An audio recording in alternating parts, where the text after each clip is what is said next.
Shalom saudara-saudari yang terkasih.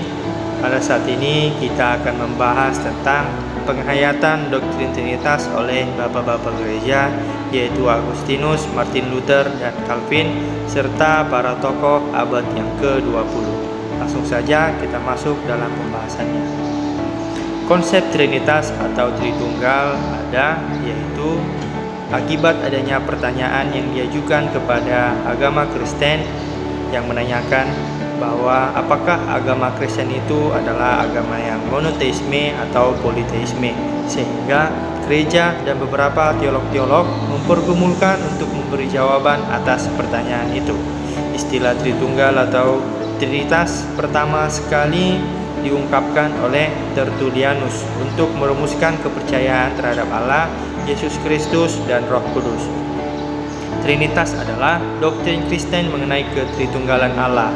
Allah yang Esa dinyatakan sebagai dalam Bapa, Anak, dan Roh Kudus. Kesemuanya adalah Allah, tetapi setiap oknum dibedakan tersendiri. Pertama, kita akan membahas pendapat para bapak-bapak gereja, yaitu yang pertama Agustinus. Agustinus umpamanya merumuskan ketritunggalan itu demikian, bahwa hubungan Bapa, Anak, dan Roh Kudus di dalam zat ilahi adalah sebagai ingatan, akal, dan kehendak, atau sebagai yang mengasihi, sasaran kasih, dan kasih. Agustinus merumuskan bahwa Trinitas itu satu Allah dan bukan tiga Allah, dan Allah yang Maha Esa itu tidak berhenti menjadi tunggal karena Ia Tritunggal. Yang kedua adalah Martin Luther.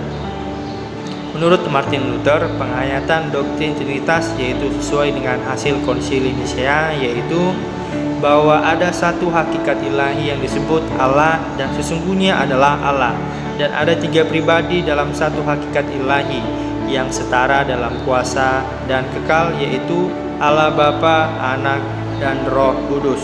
Ketiganya adalah satu hakikat ilahi, kekal, dan tidak terbagi-bagi. Yang ketiga adalah menurut Yohanes Calvin.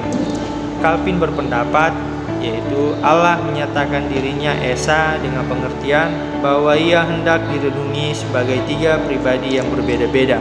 Calvin menerangkan persona sebagai suatu hal yang terdiri sendiri di dalam kehidupan ilahi.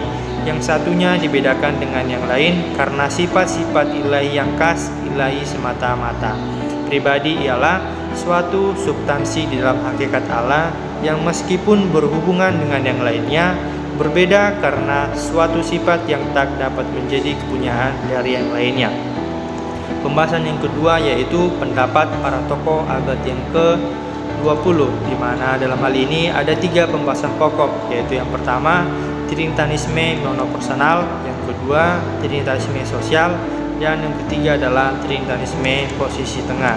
Yang pertama adalah tokoh teolog Trinitarisme monopersonal, yaitu Calbat. Menurut Calbat, Allah Tritunggal tidak dapat berdiri dari tiga pribadi, tiga kepribadian, atau tiga subjek. Allah hanya mempunyai satu, bukan tiga, satu kehendak, satu wajah, satu sabda, dan satu karya. Allah itu satu pribadi dalam tiga cara berada. Cara berada yang rangkap tiga itu berkaitan erat dengan pewahyuannya yang bercorak Trinitas sejauh Allah sendiri adalah pewahyu, diwahyukan, dan keterwahyuan.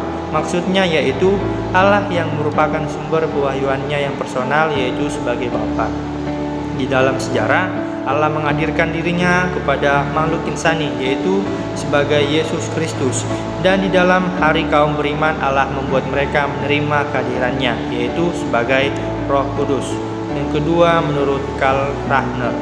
Rahner berpendapat bahwa dalam Allah tidak ada lebih dari satu subjektivitas, satu pusat kegiatan rohani, satu kebebasan, dan satu kehendak.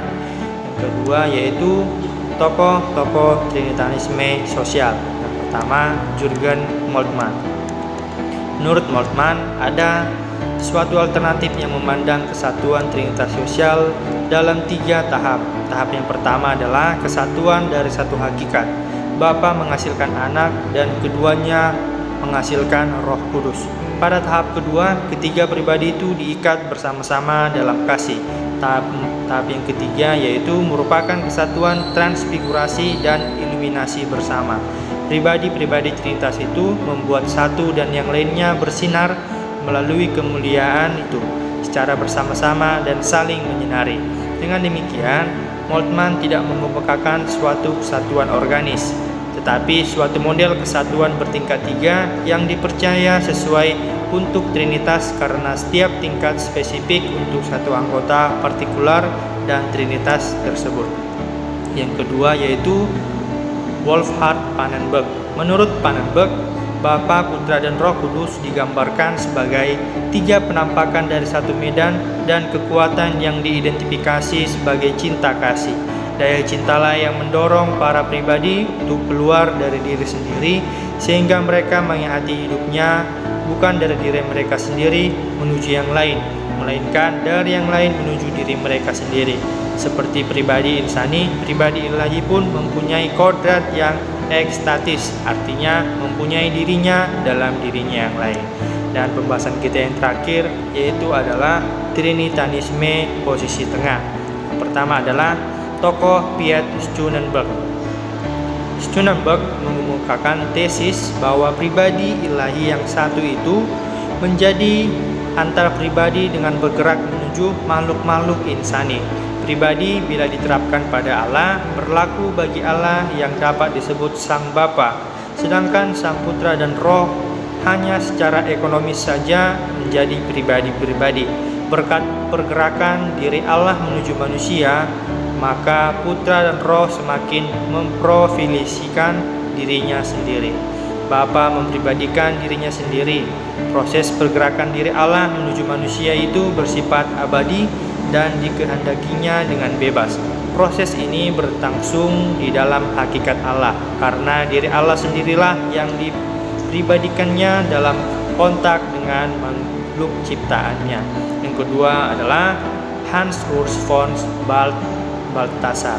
Menurut Balthasar, Kristus itu pribadi karena diutus seluruhnya oleh Allah Bapa. Kedua, dalam Trinitas pribadi didefinisikan sebagai diri yang secara sempurna menyangkal diri, terdiri dari kasih murni yang memberikan segala sesuatu kepada yang lain. Demikianlah pembahasan kita pada saat ini, semoga bermanfaat, dan di akhir kata saya ucapkan terima kasih dan Tuhan Yesus memberkati kita semua.